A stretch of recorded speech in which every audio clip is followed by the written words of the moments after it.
अब हर खबर को देखने के लिए देखते रहिए crime line news. Thane rave party पर ठाणे क्राइम ब्रांच की बड़ी कार्रवाई। 90 पुरुषों के साथ 5 महिलाओं को गिरफ्तार किया गया। 31 के अवसर पर ठाणे शहर में विभिन्न स्थानों पर विभिन्न कार्यक्रमों का आयोजन किया गया था। वहीं ठाणे क्राइम ब्रांच को सूत्रों के हवाले अधिकारियों को मिली जानकारी के मुताबिक जब उन्हें पता चला कि ठाणे के घोड़बंदर रोड पर एक जगह रेव पार्टी चल रही है तो उन्होंने वहां छापा मारा। इस बीच ठाणे क्राइम ब्रांच ने लाखों रुपए जब्त किए। दिलचस्प बात यह है कि पुलिस ने इस मामले में 90 पुरुषों और 5 महिलाओं को गिरफ्तार किया है।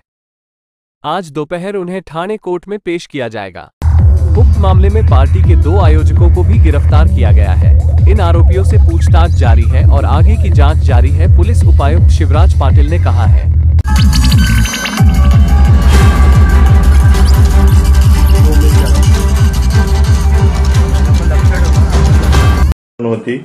या एका ठिकाणी आपल्याला कासारवडोलीच्या हद्दीमध्ये अशा प्रकारची रेव पार्टी अरेंज होत आहे आणि त्या अनुषंगाने आम्ही प्लॅन आउट केलं। याच्यामध्ये ॲडिशनल सीपी क्राइम पंजाबराव गुले सर यांनी याच्यामध्ये मार्गदर्शन केलं। याच्यामध्ये आम्ही जवळजवळ 5 ते 6 टीम तयार केल्या। याच्यामध्ये एसीपी निलेश सोनवणे, मी स्वतः आणि विकास घोडके, सेंट्रल युनिटचे योगेश आव्हाड, युनिट 2 चे सचिन गायकवाड, अशा पूर्ण टीम होत्या। आणि याच्या आपण त्या ठिकाणी रेव पार्टी ज्या ठिकाणी अरेंज झाली त्या ठिकाणची इन्फॉर्मेशन घेऊन आपण त्या खाडीलगतचा तो एरिया होता आणि एकदम अंधारा असा एरिया होता, तरीही आम्ही प्रॉपर प्लॅनिंग करून त्या ठिकाणी आम्ही ज्यावेळेस रेड आयोजित केली तर त्यावेळेस अंमली पदार्थाची विक्री सुद्धा त्या ठिकाणी होत होती आणि ऑर्गनायझर होते त्यांनी एका ठिकाणी कन्सॉलिडेट करून त्या ठिकाणी डीजे वगैरे अरेंज करून त्या ठिकाणी पार्टी सेलिब्रेशन चालू होतं। आमची टीम त्या ठिकाणी रेड केल्यानंतर जवळजवळ आपण त्याच्यामध्ये 90 यंगस्टर्स बॉयज आपण त्याच्यामध्ये डिटेन केले आणि 5 मुली त्याच्यामध्ये आपण डिटेन केल्या आणि 2 ऑर्गनायझर प्लस तिथं जे इन्फ्रास्ट्रक्चर प्रोव्हाइड करणारे होते ते 2 आरोपी आपण ताब्यात घेतलेले आहेत। यामध्ये वेगवेगळ्या प्रकारचं ड्रग्ज जसे LSD, MD, गांजा या प्रकारचे कोकेन याचं सेवन होत होतं। ई सिगारेट्स होत्या, दारूचाही वापर त्या ठिकाणी होत होता। तर हे सगळ्या लोकांना आपण ताब्यामध्ये घेऊन आता त्यांच्यावरती आपण रितसर मेडिकल करून याच्यामध्ये आपण कारवाई करत आहोत। मोठ्या प्रमाणात ही कारवाई झालेली आहे आणि याच्यामध्ये आपण जवळजवळ 29 मोटरसायकल ही आपण ताब्यात घेतलेल्या आहेत आणि आता त्याच्यामध्ये गुन्हा दाखल करण्यात आलेला आहे आणि त्या अनुषंगाने पुढील NDPSच्या कायद्यान्वये आपण गुन्हा दाखल केलेला आहे। त्या अनुषंगाने आपण पुढेही ह्याच्यामध्ये इन्व्हेस्टिगेशन करतोय की हा जे ऑर्गनायझर आहे त्यांच्या आणखीनही कुठं अशा पार्टी ऑर्गनाइज केलेल्या होत्या का किंवा यांनी जो ड्रग्ज आणलेला आहे तो कुठून आणलेला आहे हे इन्व्हेस्टिगेशन पुढे चालत राहील। याच्यामध्ये जे तरुण वर्ग आपल्याला याच्यामध्ये आपण ताब्यात घेतलेला आहे यांना आपण प्रॉपर काउन्सिलिंग करत आहे। याच्यामध्ये त्यांचे पॅरेंट्सना आपण बोलवून त्यांनाही काउन्सिलिंग करणार आहे आणि त्यांच्या ताब्यामध्ये आपण या तरुण वर्गाला देणार आहे। तर एक आपण हे जे 2023 वर्ष आपण या आज संपतंय या अनुषंगाने एक मोठी कारवाई ही ठाणे पोलीस आयुक्तालयामध्ये झालेली आहे।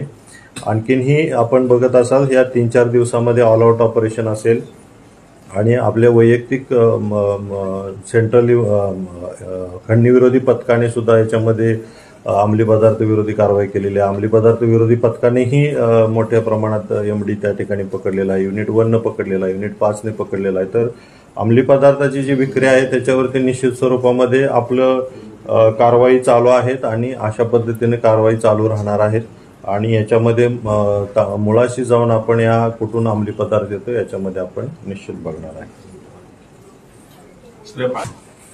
2 आपण जे ऑर्गनायझर ताब्यात घेतलेले आहेत, हा तेजस अनिल कुबल म्हणून हा 23 वर्ष वयाचा आहे। हा लोढा पलावा फेज 2 कोणीगाव मध्ये राहतो आणि दुसरा सुजल महादेव महाजन म्हणून आहे। हा भगीरथी चाळ मनीषानगर कळवा या ठिकाणी राहतो. तर हे दोघं याच्यामध्ये ऑर्गनायझर आहेत. आणखीनही यांना बॅकअपला काही ऑर्गनायझर होते.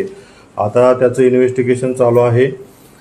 असं समजतं की हा इंट्रोगेशनमध्ये तेजस कुबल जो आहे या अगोदरही कुठं गोव्यामध्ये एक पार्टी ऑर्गनाईज त्यानं केलेली होती असं त्याच्या इंट्रोगेशनमध्ये समोर आलेलं आहे. तर त्याचंही आपण इन्व्हेस्टिगेशन करतोय. अशा पद्धतीचे या ऑर्गनाईज करण्याच्या पाठीमागे काही लोक असतील तर त्यांनाही आपण निश्चित स्वरूपामध्ये याच्यामध्ये आपण ताब्यात घेऊ. तिकडे भांडूपचे काय कॅन्टीनवाले होते आणि ते वेटर आहे ते सांगत होतं ड्रग्स वगैरे भांडूप वरून येत होतं. हा निश्चित मी जसं सांगितलं की आजचा जो पार्ट आहे आता इन्व्हेस्टिगेशनमध्ये सगळं त्यांना इन्फ्रास्ट्रक्चर प्रोव्हाइड करणारे असतील, ऑर्गनाईज करणारे लोक असतील आणि याच्यामध्ये जे ड्रग्ज प्रोव्हाइड करणारे आहेत या सगळ्यांच्यावर आपण आता इन्व्हेस्टिगेशनमध्ये जसं जसं समोर येईल तसं आपण त्याच्यावरती कारवाई. सर हे सर्व एकत्र कसे एकाच ठिकाणी जमतात, कशा प्रकारे याच्यामध्ये आपण जे इन्व्हेस्टिगेशन आतापर्यंत झालेलं आहे यांनी ऑनलाईन इन्स्टावरती ह्यांनी जो ऑर्गनायझर आहे याने शेअर केलं होतं एक पेज आणि हे ऑर्गनाईज कुठं होणार आणि त्याचं टायमिंग वगैरे आणि त्याच्यानुसार ते कॉन्टॅक्ट करत होते असं समोर येत आहे. तरी आता एक्झॅक्टली आपण त्याच्यामध्ये इन्व्हेस्टिगेशनमध्ये आपल्याला समोर येईल की यांनी ऑर्गनाईज कशा पद्धतीनं सगळ्यांशी कॉन्टॅक्ट केलेला आहे. काही लोक पडून गेलेले आहेत. एकदम खाडी शेजारीचा परिसर होता आणि एकदम काळोख होतं आणि आम्ही ज्यावेळेस एंट्री केली त्या चारी बाजून असं कंपाऊंड असा प्रकार नव्हता. परंतु आपण आपल्या सगळ्या टीम त्या ठिकाणी पोहोचल्यानंतर अंधाराचा फायदा घेऊन काही गेलेले आहेत पळून. पण तोही आपल्याला तपासामध्ये जे काही कॉन्टॅक्ट्स याच्यामध्ये झालेले असतील किंवा जे आता ऑर्गनायझर आहेत त्यांच्याकडूनही समजेल की याच्यामध्ये कोण कोण त्या ठिकाणाहून पळून गेलेलं आहे. सर पार्टीचं लोकेशन खाडीलगतचं आहे, अंधारा भाग आहे तुम्ही म्हणताय, तर जागेची निवड आरोपीने कशी केलेली होती, त्याआधी कोणाशी त्यांनी बोलणं केलेलं होतं का आणि कशा पद्धतीनं प्लॅनिंग. जागा मालक समजू शकला का? निश्चित स्वरूपामध्ये राऊत म्हणून जागा मालक आता समोर येत आहेत. त्यांचंही आपण डिटेल घेत आहे इन्व्हेस्टिगेशनमध्ये समोर येईल. हे ऍक्च्युली आपण जर बघितलं खाडीलगत आहे आणि बाजूला सगळ्या मँग्रोव्ज आणि झाड म्हणजे थोडंफार जंगल टाईप तो एरिया आहे. त्या ठिकाणी असं रेसिडेन्शियल एरिया नाही परंतु फार्म हाऊस टाईप तिकडं एरिया आहे. जे लोकेशन निवडलं ते रेसिडेन्शियल एरियापासून दूर माहिती न होता लोकल पोलिसला माहिती न होता ऑर्गनाईज करणं हा त्याचा उद्देश होता. परंतु आपल्याला इन्फॉर्मेशन ज्या पद्धतीने मिळाली आणि ज्या पद्धतीने वर्कआउट केलं त्यानुसार ही कारवाई झालेली आहे. सर ठाणे शहर असेल किंवा लगतच्या इतर परिसर असेल, येऊर असेल किंवा अनेक ठिकाणी विविध ठिकाणी पोलीस कारवाई करत आहे. परंतु अतिशय मोठ्या प्रमाणात कुठेतरी विविध नशेचे पदार्थ जे आहेत ठाणे शहरात येत आहेत किंवा विक्री केले जातात, याकडे कसं बघताय? निश्चित स्वरूपामध्ये आता जो आपण ठाणे शहरच असं म्हणता येत नाही. ठाणे, मुंबई असेल, महाराष्ट्र, दिल्ली आपले सगळे जे काही सिटीज आहेत, कॉस्मो सिटीज आहेत, ड्रगने इन्फेस्टेड आहेत. खूप मोठ्या प्रमाणात तस्करी होत आहे. आपण ज्या पद्धतीने तस्करी होत आहे त्या पद्धतीनं आपण कारवाई करीत आहे. मॅक्सिमम याच्यामध्ये आपण पाठीमागचं ट्रेस करून ज्या ठिकाणी हे प्रोडक्ट बनतं त्यावरती कारवाई करण्याचा आपला उद्देश आहे आणि जेवढे मॅक्सिमम हे ड्रग पेडलर आहेत हे ताब्यात घ्यायचं कारवाई चालू आहे. आणि निश्चित स्वरूपामध्ये पोलीस आपल्या पद्धतीनं मोठ्या प्रमाणात काम करत आहे. ठाणे पोलीस आयुक्तालयामध्ये सुद्धा मोठ्या प्रमाणात ही कारवाई होत आहे. इथूनही पुढे होत राहणार. परंतु अवेअरनेस हा दुसरा जो पार्ट आहे हा सुद्धा आपण याच्यामध्ये राबवत आहे आणि माझं तरुण वर्गाला आणि नागरिकांनाही आव्हान असेल की आपली जे पाल्य आहेत, आपली जी मुलं आहेत हे कोणाच्या संगतीनं किंवा अशा पार्टीजमध्ये जात आहेत तर त्या ठिकाणी ड्रग्ज घेतायत नाही घेतायत याचं वॉच करणं सुद्धा निश्चित स्वरूपामध्ये गरजेचं आहे. आणि अवेअरनेस कॅम्पेन NGO असतील, पोलीस असेल यांच्याकडूनही मोठ्या प्रमाणात आम्ही राबवत आहे आणि पुढेही राबवत राहणार आहे.